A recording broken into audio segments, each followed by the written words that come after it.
So hey Rumpers. So it is almost the end of the season. So we got just under 7 hours left to go. And once again, I'm going for number one. At two right now, although about 2 minutes ago, I was number three, but I just got a message from Shadow saying he just managed to knock Katana from number two to three. So I'm like, thanks for the assist. Um, so yeah, and there is a new number one. So AyRoss, AyRoss, such a great player. I've been hanging with him a lot. He's so much fun to watch. I can't wait for him to start streaming again as soon as he fixes his computer. And AyRoss, just an unbelievably versatile player. He will play just about any card in the game and find a way to win with it. So one amazing deck he was playing recently was he was playing a Training Grounds deck where the only creature in the deck was Reflective Automaton. So he'd play all these tokens, and no matter what it was, it would get the Training Grounds buff. Just a hilarious concept for a deck, and he was managing to win games with it, which was so fun to watch. But yeah, just yesterday, he told me he went on a run with Mudcrab Battle Mage and went 50 and 4. So he just like went from like number 140 to number one on this incredible tear up the ladder. Um, so, an amazing player. And I'll be happy if he gets number one, but I'll be even happier if I get number one. Um, so let's see if we can do it.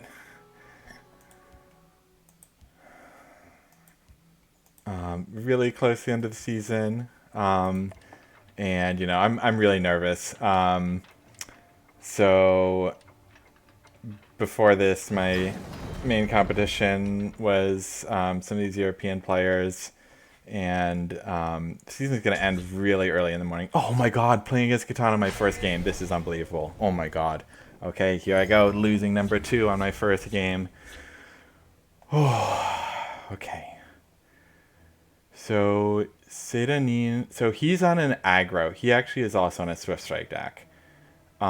He's playing aggro Telvanni, which you don't see that often. And I've tried to make aggro Telvanni work so many times because usually when you see Telvanni, it's always control. I like this hand a lot, I think. So yeah, I imagine that it's Manic Jack there in his hand. Um, and so yeah, Telvanni's almost always control, but he's doing this aggro version with Swift Strikes. And obviously, amazing.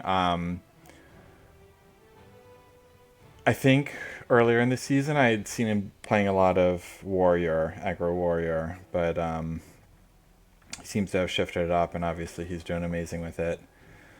So, this is going to be a hard game. Um, I'm definitely looking to play my Crown Quartermaster. I don't want to spend the Wardcraft, spend ring on the Wardcrafter. It's kind of a desperation move. I would certainly, if I had nothing else, would. I mean, that makes it a little more tempting to spend ring on the Wardcrafter, but I think I still save the Wardcrafter. I have the Sentinel Reclaimer in hand. Oh, okay. So that's obviously, with a Corner Club Gambler coming out next turn, you have to go with a Crown Quartermaster. Dueling Crown Quartermasters here, the different artwork. Okay, so he's playing the Awakened Dreamer. I should probably think a little bit about what he's doing, but I know what my play is going to be, so I'll know more about what he's doing on his turn. I don't actually know if he plays like Bewildering Speed and stuff like that. I imagine he has like at least one Bewildering Speed, but in his 75 card deck. By the 8th, they will meet their makers. Who knows how many. So I think I just want to take out this Dreamer. The Dreamer can always become problematic. And then the question is if I ward the Gambler after, which I think I do. If I get this field lane, I can play the Apex Predator into the field lane next turn. And if I have the warded Wardcrafter in the field lane, it could be a problem if he plays Hunting Spirit in there, because then I'll buff his warded creature, which I don't like, but I'm going to take this line and see how it goes. Time to move. Someone's watching. You bet on the wrong side. Watch yourself now. Shadow. Oh, yeah, it's the Shadow who is just playing Katana. Now he's watching me play Katana. So give him a show, give you guys a show. Magnificent monster. Jack is lethal, which is not really very good on Jack. It's one of the worst rolls, I think. I mean, theoretically, it lets Jack take out my Predator. So I'm going to start by hitting face here. I don't know what prophecies he plays. I think no matter what, I save my Gambler for last, because I don't think he has Mummify in his deck. I will have your head. You bet on the wrong side. I can stick with a plan to develop the Predator. I don't have any value for the Root Benders right now, unfortunately, so Root Bender doesn't become a strong play.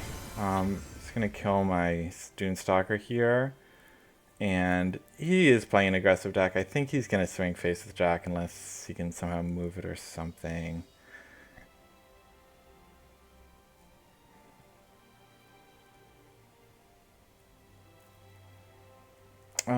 So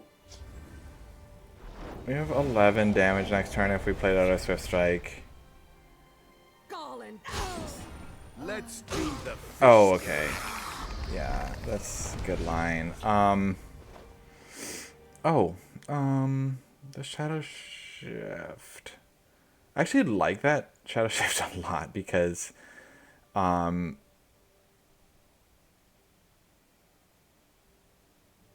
I can take care of this creature and develop my Reclaimer, which I kind of wanted to do anyway. So I'm going to shift and see what I draw.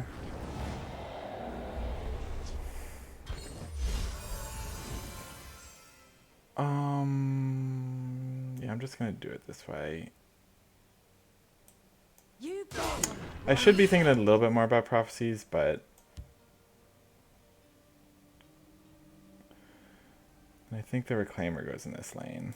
Yeah. Well, let's see if we can find something So, else. you know, theoretically, we have lethal next turn. We have Steel Sword, Swift Strike. I mean, theoretically, we have a lot of ways to find lethal next turn.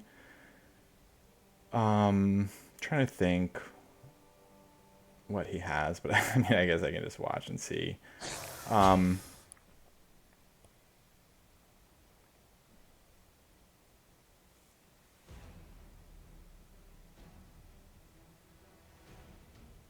Yeah, that Shadow Shift is pretty nice for us last turn.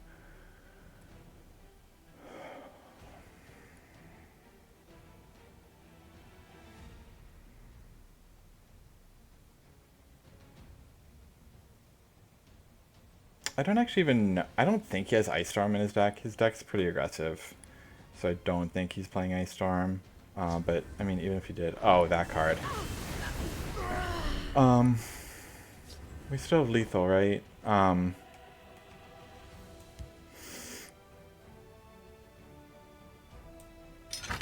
Let's put these to use. No Harpy. Okay, sweet. This was Let's a put worthy these to contest. use. Oh, man.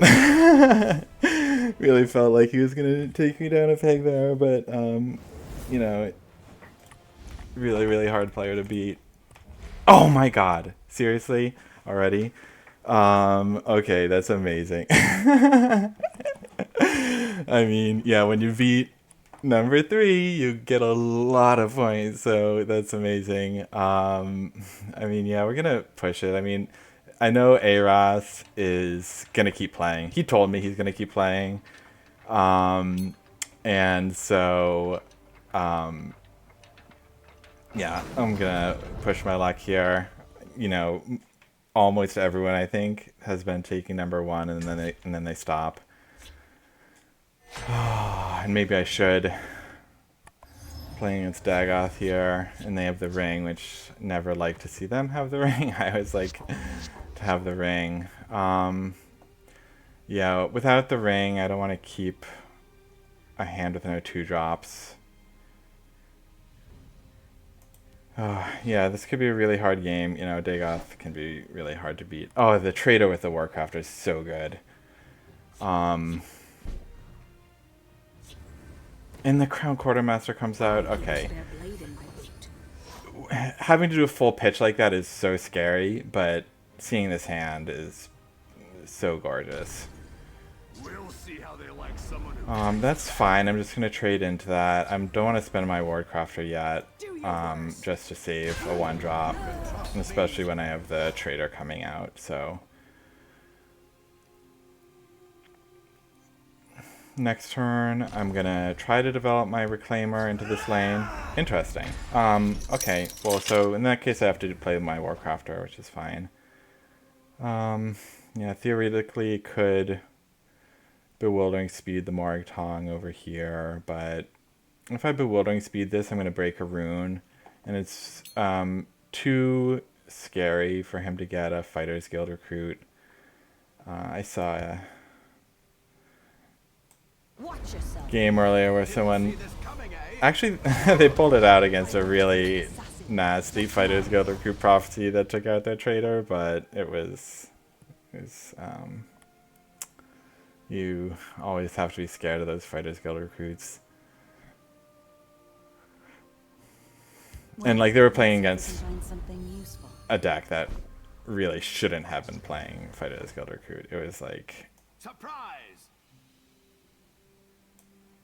I will have your head.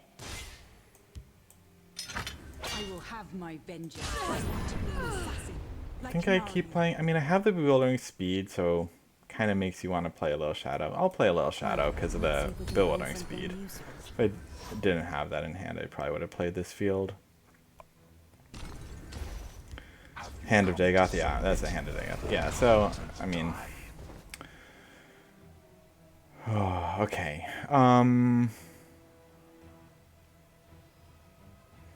I mean,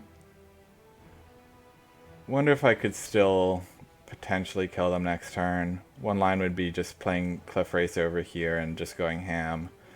So on board I have 10, get them down to 14, and then I could get them down to 10. And then I just need to do 15 the next turn. Luckily, they've fully used up their ring, so they can't play like Alfiq or something as a guard. You know, it's always possible they could crazy buff this somehow and gain just an unbelievable amount of life. Oh, well, they have Steel Sword. I mean, yeah, they're gonna probably gain a ton of life with this. And I mean, I have the Bewildering Speed, so almost any way I'll be able to take this out next turn. I gotta start going. So let's just not let them take my creatures. I don't know why I did that first. That was a mistake. I should not have.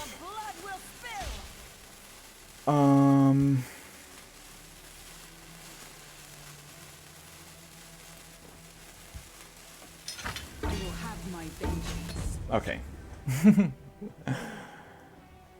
So now at least they'll give me a card here. And they didn't buff it. We'll see how they like someone who fights back. Okay. They're shackling that? Being so low in life, I wouldn't have shackled that, I don't think. So I should have lethal here. So in this lane I have 9. So, you know, a Steel Sword and Bewildering Speed. Surprise!